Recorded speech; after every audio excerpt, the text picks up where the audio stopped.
छठ माता कौन है, इसके बारे में अलग अलग धारणाएं हैं। पुराणों में नवरात्रि में पूजी जाने वाली माँ कात्यायनी को ही छठ माता कहा जाता है। सनातन धर्म में उन्हें भगवान ब्रह्मा की मानस पुत्री माना गया है। मानस पुत्री यानी वह बेटी जिसके जन्म में शरीर की कोई भूमिका ना हो। मन से मन का मिलन हुआ, तरंगे टकराएं, ब्रेन की एनर्जी मिल गई और संतान का जन्म हो गया। हॉलीवुड की साइंस फिक्शन फिल्मों में न्यूटन्स का जन्म ऐसे ही होता है। हम विश्वास भी कर लेते हैं, लेकिन हजारों साल पहले वेदों पुराणों में लिखी गई ये बातें हमको अविश्वसनीय लगती हैं, कोरी कल्पना लगती हैं। एक बार ठहर के सोचिएगा कि आगे बढ़ने की अंधी दौड़ में हम कितना पीछे जा चुके हैं। अपने सच को झूठ बोलते हैं और दूसरों के झूठ को सच। यह पूजा पहली बार कब शुरू हुई थी ये ठीक नहीं कहा जा सकता, लेकिन ऐसे उल्लेख मिलते हैं कि महाभारत काल में द्रौपदी छठ माता की पूजा किया करती थी। बिहार का एक जिला है भागलपुर। महाभारत काल में इसे अंग देश के नाम से जाना जाता था और इसके राजा थे सूर्यपुत्र कर्ण, अंगराज कर्ण। कर्ण भी छठ पूजा किया करते थे, ऐसा पढ़ने में आया है।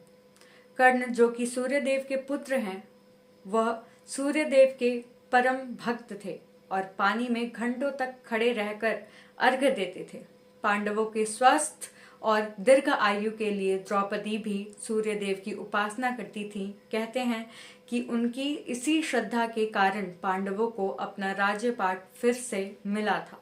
इसमें से एक और पौराणिक कहानी प्रचलित है। राजा प्रियव्रत और रानी मालिनी निसंतान थे, जिस कारण वो बहुत दुखी थे। तब महर्षि कश्यप ने पुत्र कामेष्टि यज्ञ करने की सलाह दी। जब उन्होंने ये यज्ञ किया, तब महर्षि कश्यप यज्ञ के प्रसाद के रूप में रानी मालिनी को खीर खाने के लिए दी। कुछ समय पश्चात ही राजा और रानी को पुत्र की प्राप्ति हुई, लेकिन उनकी किस्मत इतनी खराब थी, वो बच्चा मृत अवस्था में पैदा हुआ था। राजा जब अपने मृत पुत्र का देह लेकर शमशान गए और उन्होंने अपने प्राणों की भी आहुति देनी चाहिए, तभी उनके सामने देवसेना यानी कि छठी मैया वहां प्रकट हो गई, जिन्हें षष्ठी के भी नाम से जाना जाता है। उन्होंने राजा को बताया कि अगर कोई सच्चे मन से उनकी विधिवत उनकी पूजा करे तो उस व्यक्ति के मन की इच्छा पूरी होती है। देवी ने राजा को उनकी पूजा करने की सलाह दी थी। इस बात को सुनकर राजा ने देवी षष्ठी की मन से पूजा की और व्रत कर उन्हें प्रसन्न किया।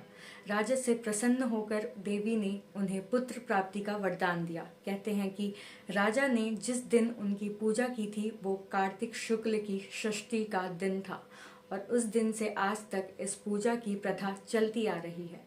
आज भी लोग इस व्रत को संतान प्राप्ति और अपने घर वालों की सुख समृद्धि तथा दीर्घायु के लिए करते हैं। छठ पूजा के 4 महत्वपूर्ण दिन होते हैं। छठ पूजा का पहला दिन होता है नहाय खाए। इस दिन सबसे पहले घर की सफाई कर पवित्र किया जाता है, जिसके बाद व्रती स्नान कर अपने आप को पवित्र करती हैं। स्नान करने के पश्चात वो शुद्ध और सात्विक भोजन कर अपने व्रत की शुरुआत करती हैं।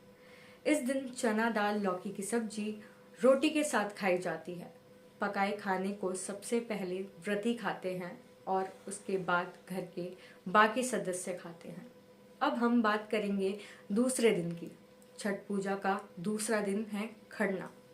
इस दिन व्रत करने वाले व्यक्ति पूरे दिन का उपवास रखते हैं, जिसमें ना वो कुछ खा सकते हैं और ना कुछ पी सकते हैं।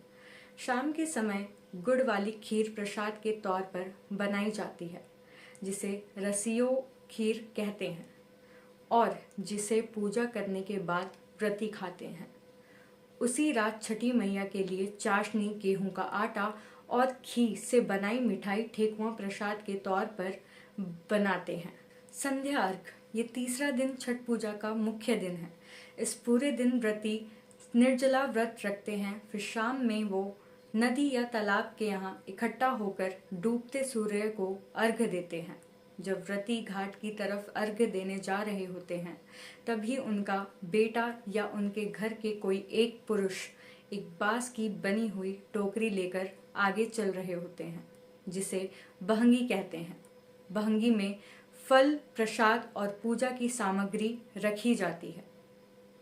उषा अर्घ छठ पूजा के चौथे दिन उगते सूरज की पूजा करते हैं।